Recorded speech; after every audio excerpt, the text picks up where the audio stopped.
Hello friends, welcome back here.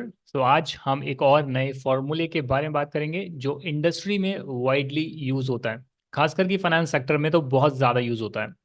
इसको थोड़ा सा मैं नीचे कर देता हूँ और आज के सेशन में हम एक इम्पॉर्टेंट फॉर्मूले को कवर करते हैं जिसका नाम है RRI। ये फॉर्मूला क्या काम करता है उससे पहले हम एक यहाँ पर केस को डेवलप करते हैं। एक हम केस को डेवलप करते हैं। यहाँ पर देखिएगा, मैं यहाँ पर ईयर लिख रहा हूँ। ईयर का मतलब है पहला ईयर, दूसरा ईयर, तीसरा ईयर, ऐसे कर कर ईयर हर साल बढ़ते रहेगा। फॉर एग्जाम्पल मैंने 5 साल लिख लिए हैं, राइट। और मैंने यहाँ पर लिख ली है ग्रोथ। हर साल कितनी कितनी ग्रोथ होगी। ये ग्रोथ रेवेन्यू में भी हो सकती है, ये ग्रोथ एक्सपेंसेस में भी हो सकती है, ये ग्रोथ किसी भी चीज़ में हो सकती है, कस्टमर बेस में हो या किसी में भी हो। अगर कहीं पर भी एक्सेल में या इंडस्ट्री में ग्रोथ रेट आ रही है, हर साल अलग अलग परसेंट से कोई चीज़ ग्रो कर रही है, तो उसमें RRI का क्या यूज़ आता है वो आज हम जान रहे हैं। तो मान लेते हैं कि पहले साल 5% की ग्रोथ आई, दूसरे साल 7% की ग्रोथ आई, तीसरे साल 5.5% की ग्रोथ आई, उसके बाद 6% की ग्रोथ आई, ईयर 5 में 8% की ग्रोथ आई। और हमारे पास इनिशियल अमाउंट जो था वो था हमारा 1 लाख। इनिशियल अमाउंट था हमारा 1 लाख रुपीज। अब यहां पर देखते हैं अमाउंट आफ्टर ग्रोथ। ठीक है जी, अमाउंट आफ्टर ग्रोथ। तो पहले साल में अगर आपने स्टार्टिंग में 1 लाख डाला और 5% की उसमें ग्रोथ मिली, तो आपका वो पैसा 1 साल के बाद बन जाएगा 1 लाख मल्टीप्लाई बाय 1 + 5%। 1,05,000 रुपये। इसमें जो 1 लाख की अमाउंट है ये आपने फर्स्ट टाइम यहाँ पर लिखी है। आने वाले टाइम पर जो होगा वो 1,05,000 के ऊपर आपको ग्रोथ मिलेगी। मतलब नेक्स्ट ईयर आपके लिए बेस होगा 1,05,000 रुपये। और उस पर आप फॉर्मूला लगाएंगे 1 प्लस जो भी उस साल की ग्रोथ है, यानी कि इस केस में 7%। और यहाँ पर आप इस फॉर्मूले को ड्रैग भी कर सकते हैं, क्योंकि जैसे ही मैं ड्रैग करूंगा नेक्स्ट ईयर थर्ड ईयर में वो बेस बनाएगा 1,12,350 को, और इस पर 5.5% की ग्रोथ लगाएगा। उसके बाद नेक्स्ट ईयर, ईयर 4 में ये बेस बनाएगा ईयर 3 के एंडिंग बैलेंस को, जो कि ईयर 4 का होगा ओपनिंग बैलेंस, और उस पर 6% की ग्रोथ लगाकर मुझे बताएगा ईयर 4 के एंड पर कितना पैसा बन चुका है। और सिमिलरली लास्ट ईयर, ये ईयर 4 को बेस बनाएगा, ईयर 4 के एंडिंग बैलेंस को, और उस पर लास्ट ईयर की ग्रोथ लगाएगा जो कि है 8%।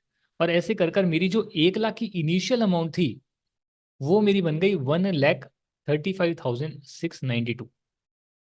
अब यहाँ पर आपने एक चीज नोटिस करी है, यहाँ पर जो रेट ऑफ ग्रोथ है वो डिफरेंट डिफरेंट डिफरेंट आ रही है।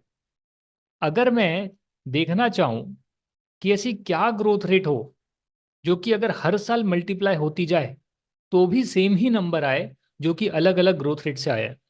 ये इसलिए किया जाता है क्योंकि जो इन्वेस्टर्स होते हैं वो अलग अलग ग्रोथ रेट में कंफ्यूज नहीं होना चाहते। वो कहते हैं कि भैया 5 साल है, हमने 1 लाख रुपए डाला, हमें 1,35,692 मिला, तो कितने परसेंट से मेरा पैसा हर साल ग्रो हुआ, वो एक नंबर आप मुझे बता दो। तो उसको अगर आप बहुत ही कॉम्प्लिकेटेड तरीके से कैलकुलेट करेंगे तो उसके बहुत तरीके हो सकते हैं, जो आपने अपने, हो सकता है ग्रेजुएशन में पढ़ा हो या और किसी पढ़ाई में पढ़ा हो। पर उसका एक सबसे सिंपलेस्ट फॉर्मूला है RRI का, जो रिटर्न कैलकुलेट करता है। बड़ा ही सिंपल फॉर्मूला है, ये देखिएगा आप। और उसको हम प्रूफ करके दिखाएंगे इस फॉर्मूले से नंबर ठीक कैसे आता है। तो RRI में आपको देना होता है कितने साल ग्रोथ हुई। तो हमने यहाँ पर देखा कि 5 साल ग्रोथ हुई, पहले साल, दूसरे साल, तीसरे साल, चौथे साल, पांचवें साल। प्रेजेंट वैल्यू, कितना रुपया हमने डाला, 1 लाख रुपए हमने डाला, और फ्यूचर वैल्यू 5 साल के बाद कितना बन गया, 1,35,692, ब्रैकेट क्लोज। दोबारा से फॉर्मूले को देखिएगा। फॉर्मूले का पहला पैरामीटर जो है वो पूछता है कितने साल ग्रोथ हुई। 1 साल, 2 साल, 3 साल, 5 साल, तो हमने 5 साल डाले। स्टार्टिंग में क्या वैल्यू थी और 5 साल के बाद एंडिंग वैल्यू क्या बन गई, वो आपको देना होता है, ब्रैकेट क्लोज करना होता है। और आपको यहाँ पर एक रेट मिल गई है। ध्यान से देखिएगा, ये रेट 6% नहीं है, 6.295 456 बहुत बड़ी रेट है। तो अगर आप इसको राउंड ऑफ कर देंगे आपके आंसर में चेंज हो जाएगा। किसी को बताने के लिए आप ठीक है 2 या 3 डेसिमल पॉइंट तक बता सकते हो, इवन 2 डेसिमल पॉइंट तक इट लुक्स फाइन, 6.29%। पर अगर आपको एग्जैक्ट नंबर चाहिए, एग्जैक्ट नंबर, तो आपको ये पूरी रेट जो एक्चुअली में यहाँ पर दे रखी है उससे आपको मल्टीप्लाई करना होगा। कैसे आंसर आएगा मैं आपको दिखाऊंगा यहाँ पे, आई विल शो यू। पर उससे पहले यहाँ पर इसको लिखते हैं हम CAGR। इसी को CAGR बोलते हैं जो इंडस्ट्री में वाइडली यूज होता है। अगर आप बहुत सारी इन्वेस्टर कॉल अटेंड करेंगे क्वार्टरली रिजल्ट के बाद, उसमें CAGR का जिक्र किया होगा, compound annual growth rate. Compound इसको इसलिए बोलते हैं कि अगर मान लो मैं 1 लाख रुपए पर 1 lakh rupees per growth rate लगाता हूं अगर, तो 1 लाख रुपए मैंने लिख दिया फॉर एग्जाम्पल यहाँ पे, और इस पर मैंने पहले साल तो ऑब्वियसली मुझे मैनुअल ही करना पड़ेगा 1 + 6.29% की ग्रोथ, और नेक्स्ट ईयर जो होगा उसमें ऑब्वियसली हम ये फॉर्मूला लगा पाएंगे, पुराना वाला साल मल्टीप्लाई बाय 1 प्लस, और ग्रोथ रेट इस पे मैं F4 दबा रहा हूँ। F4 दबाने से क्या होगा, ऊपर डॉलर का साइन आएगा, जिससे कि जब मैं फॉर्मूले को ड्रैग करूंगा तो ये सेल चेंज नहीं होगी। अब देखिएगा फॉर्मूले का कमाल, ये देखिएगा आप, ध्यान से देखिएगा।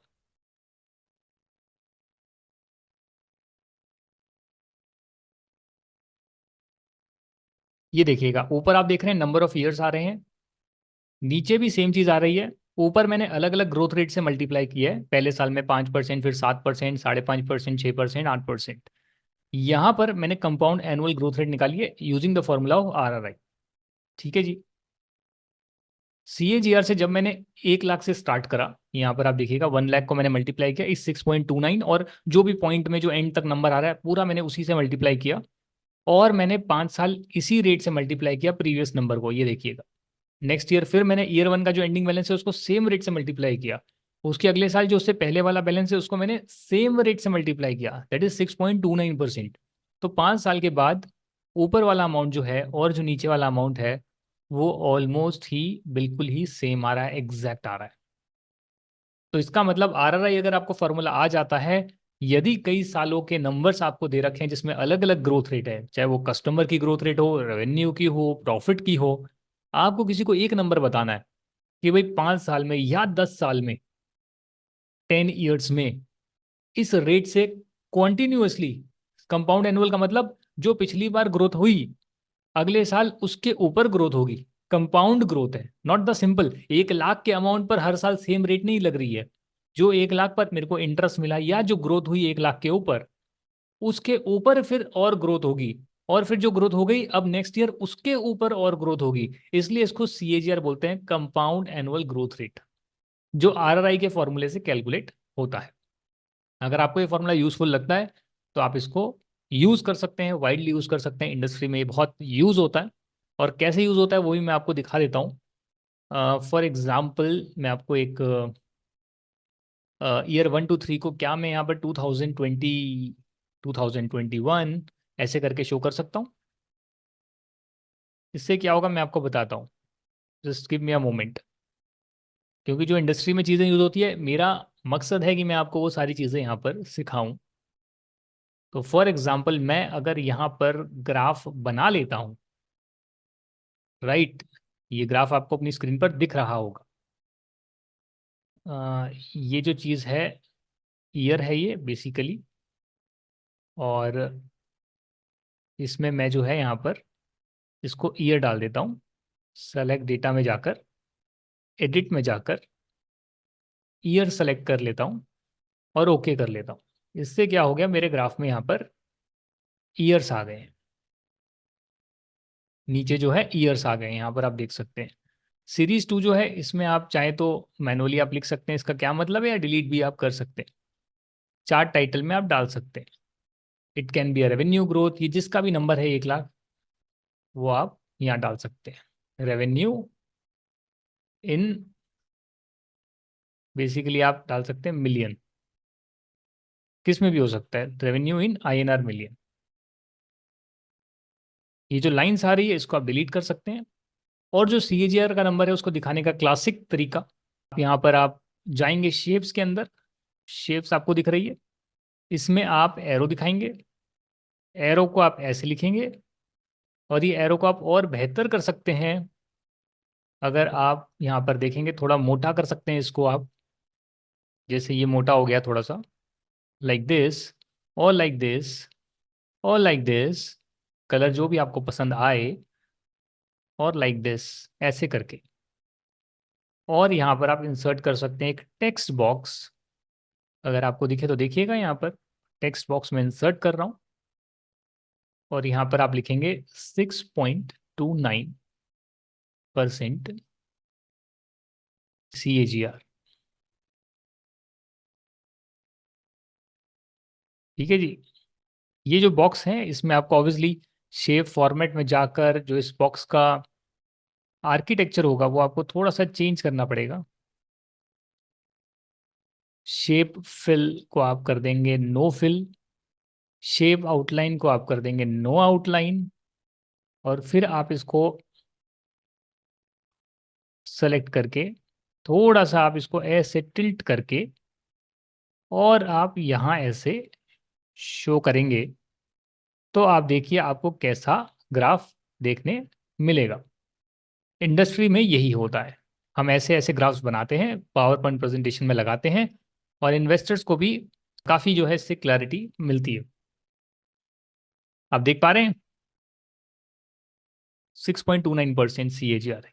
ये ईयर है 21, 22, 23, 24, 25, हर साल अलग अलग ग्रोथ हुई है, बट अगर एक रेट मुझे बतानी हो तो वो है 6.29%। ध्यान रहे जब आप ऐसी इंडस्ट्री में चार्ट्स बनाएं तो एरो को बिल्कुल ध्यान से लगाएं कि आप कौन से ईयर से वो शुरू हो रहा है और कौन से ईयर पर एंड हो रहा है।